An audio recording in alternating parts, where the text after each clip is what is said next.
Hi friends, నమస్తే. ఈరోజు గుమ్మడికాయ హల్వా చేశాను ఫ్రెండ్స్. నచ్చితే కనుక ట్రై చేయండి.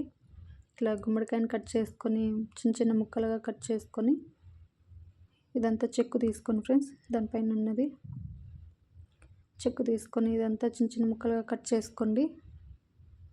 చాలా బాగుంటుంది. నచ్చితే ట్రై చేయండి. ఇవంతా ఇట్లా ముక్కలుగానే కట్ చేసుకోండి.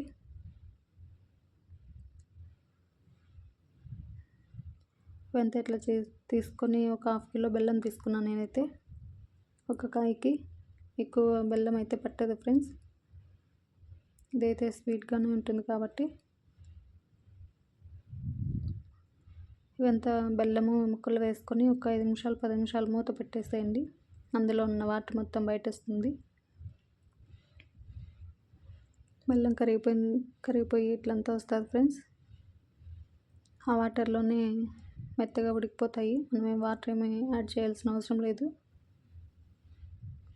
ఇట్లా మెత్తగా ఉడికిపోతుంది ఫ్రెండ్స్. అదే వాటర్లోనే